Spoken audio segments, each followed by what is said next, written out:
Well, separation and divorce is a major life transition that often leaves parents preoccupied on working through their grief, legal issues, and conflict instead of focusing on how their children are coping.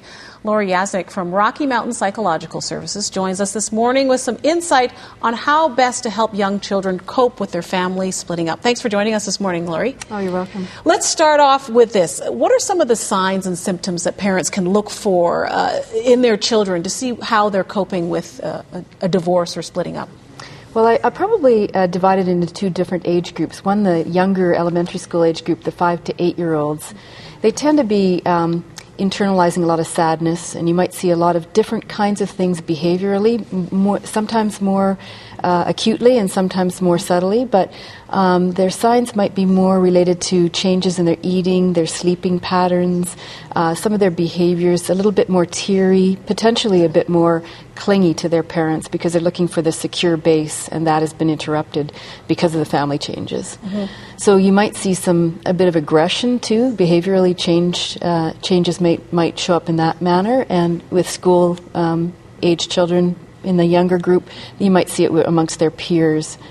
Sometimes they're having a hard time concentrating at school as well. But older kids, teenagers, that sort of thing, they would react a little bit differently? A little differently. The preteens, the 9 to 12s, you're going to probably see a little bit more related to being angry. They may be blaming one of the parents.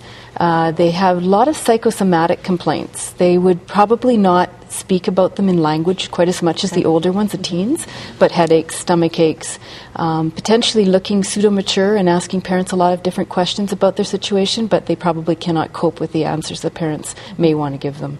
Now, at what point should parents look at getting a therapist involved, and how can a therapist help? Well, you can make decisions upon this.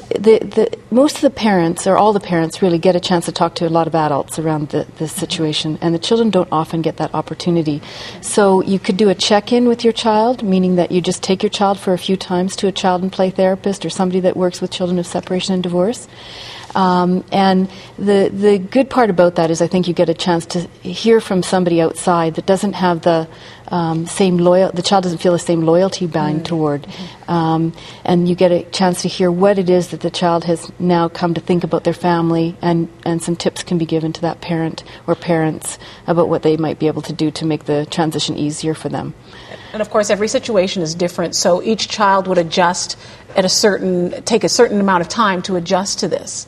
About how long would you anticipate a child, having to go through this to deal with the separation and divorce? Right.